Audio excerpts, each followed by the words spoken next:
You ever think you know exactly what you want, until life throws something at you that completely flips the script? That's pretty much what happened to me in Italy. And honestly, I'm still trying to process how fast it all unraveled. I'm Sydney, 27, and I thought I had my relationship with Donald all figured out. He works in some technical job, don't ask me the details, but he earns way more than my retail paycheck. Donald's always been the guy who manages everything. Bills, meals, groceries, you name it. And to be fair, I never minded. Why complain when someone wants to take care of it all? That's what I'd always tell my friend Chloe when she'd roll her eyes like I was just using him. But come on, Donald offered, I didn't twist his arm. The whole Italy idea came up on one of our usual weeknight routines, takeout and some cooking show. Out of nowhere, Donald says he's been saving up for something special. 2 weeks in Italy, everything covered.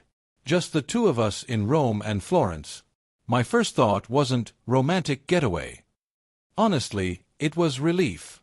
Finally something new instead of our same dull weekends. Thing is, Donald plans every detail down to the second. Flights, hotels, dinner spots, which museums to see and when. Sweet, sure, but it often felt less like a vacation and more like following someone else's schedule. He even mapped out gelato stops and carried around this thick guidebook. The weeks before we left, he was buzzing with excitement, showing me photos of landmarks and asking about cooking classes. I nodded along. Who turns down a free trip to Italy? Still, the whole thing felt staged. Like he was trying too hard to create some perfect fairy tale moment. You know when someone pushes for magic so much it guarantees it won't happen? That's exactly the vibe. But I wasn't about to be dumb. I packed my cutest clothes, made Pinterest boards of poses I wanted, and Chloe even helped me pick out dresses and mini makeup kits. She kept joking that Donald might propose. Instead of butterflies, though, that thought gave me knots, more trapped than excited. We'd been together 2 years, and while he was steady and dependable, lately it all felt mechanical. Same routines, week after week. I hoped maybe Italy would spark something new, maybe remind me why we worked as a couple. Or maybe it'd just be 2 weeks of Donald micromanaging while I smiled through it. Either way, I figured I'd at least come home with amazing photos. The night before we left, Donald was restless. He kept checking flights, passports, carry-ons. I pretended to sleep while he fidgeted, but really, I was lying there asking myself what I wanted from this trip: romance, adventure, or just something to feel alive again. The flight itself? Pure Donald.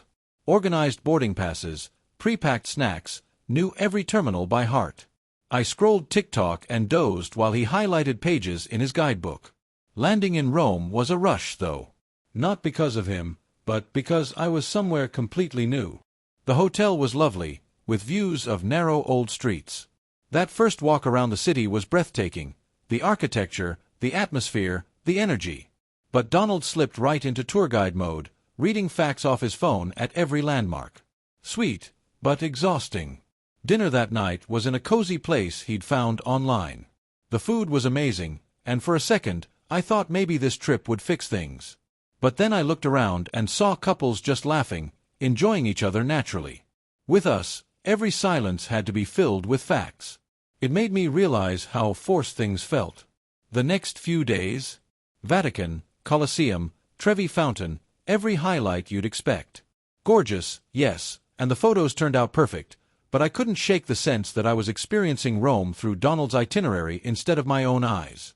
He woke up early to plan routes, while I just tagged along, smiling on cue. Comfortable, but not exciting. And I started to wonder, was this how my life would always feel with him? Then we reached Florence, and that's when everything shifted. He'd booked another charming hotel, already plotting museum visits. But that first afternoon, he wasn't feeling well and went to nap. For once, I slipped out alone. I just wanted to wander with no plan, maybe sip coffee in a quiet square, watch people go by without dissecting history. The sun was warm, and Florence felt different. More intimate, more romantic in a way that didn't feel manufactured. I stumbled onto this little wine bar hidden down a side street, the kind of spot Donald never would have picked since it wasn't listed in any of his guidebooks. That's where I met Luca. He was sitting at the counter, and when I walked in, he glanced up and gave me a smile that made my stomach flip. Not the polite, predictable feeling I had with Donald, but something sharp and instant. Luca was everything Donald wasn't: spontaneous, magnetic, full of energy that made me feel alive within minutes. We started talking, and it flowed so easily I completely lost track of time. He told me about growing up in Florence, about his work, and about all the hidden corners of the city tourists miss.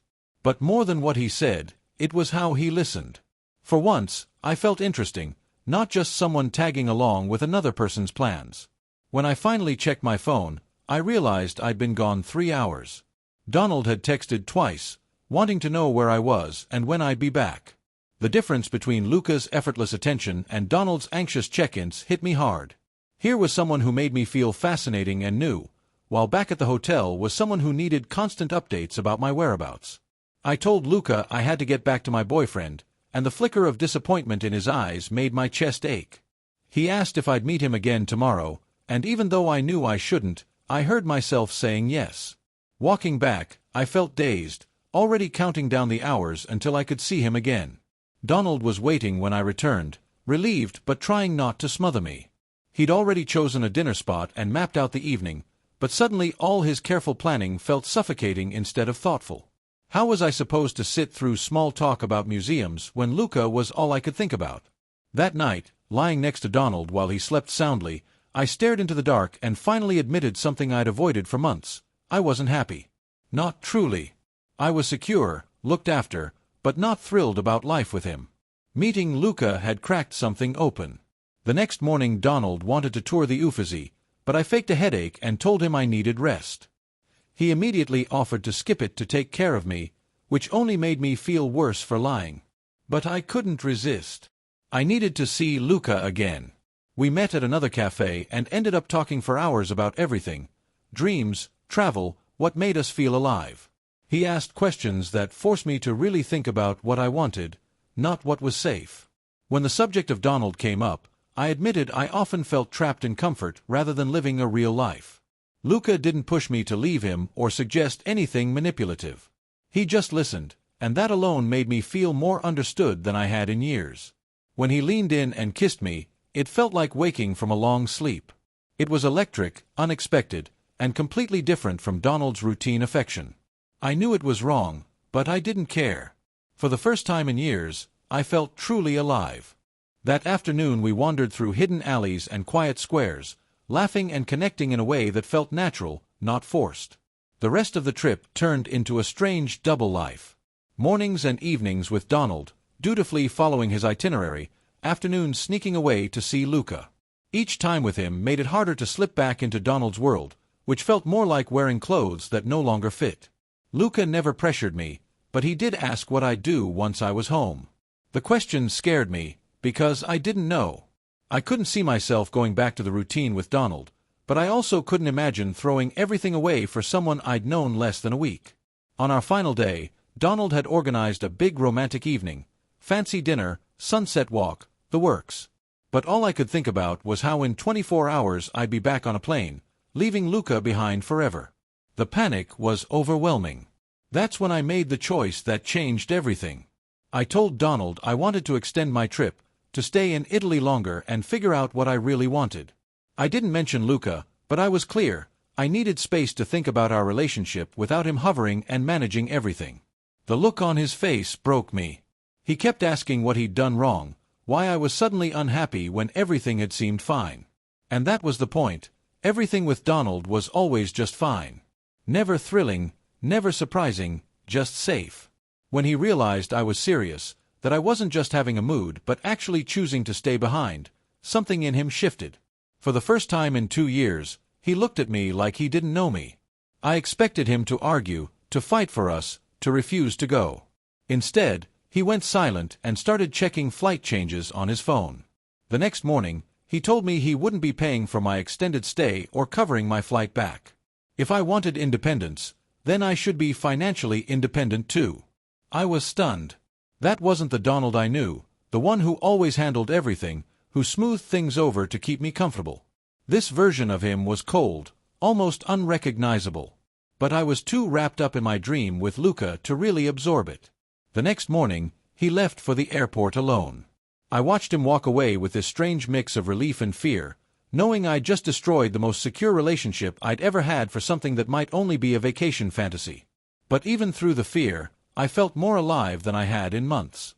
After Donald left, I checked out of our fancy hotel and into a budget place so I could stretch what little money I had left. Luca and I spent nearly every day together that first week. Romantic dinners, late-night walks, sparks everywhere. It was everything I'd imagined. But slowly, reality crept in. Vacation romance and real relationships aren't the same thing. Luca was fun and exciting, sure, but he was also 24, working in hospitality, and skilled at telling foreign women exactly what they wanted to hear. When I brought up the idea of maybe staying longer, maybe figuring out how to move to Italy, he looked uneasy and started mentioning other tourists he was entertaining. The dream popped quickly after that. I found myself alone in a foreign country, draining my savings and racking up debt over a guy who turned out to be exactly what Donald would have warned me about. By the time I realized how reckless I'd been, I was almost broke and too ashamed to reach out for help. I had to use my last resort credit card to book a flight home. And when I landed, no one was there waiting. Donald had blocked me on his phone, on social media, everywhere. Chloe told me he was already moving out of our apartment. He'd apparently told people what happened, that I'd met someone in Italy and decided to stay. And the worst part? No one sided with me. Chloe was furious that I'd thrown away a good man for some fling. His friends, who had always been polite, now barely hid their disgust. Even my parents were disappointed, asking how I could be so careless with someone who'd treated me so well. Within weeks, Donald was completely gone. He was already dating again, Rachel, a nurse, who seemed to love all the qualities in him I'd once found boring. Chloe showed me photos by accident, and he looked happier and more relaxed than I'd seen in years.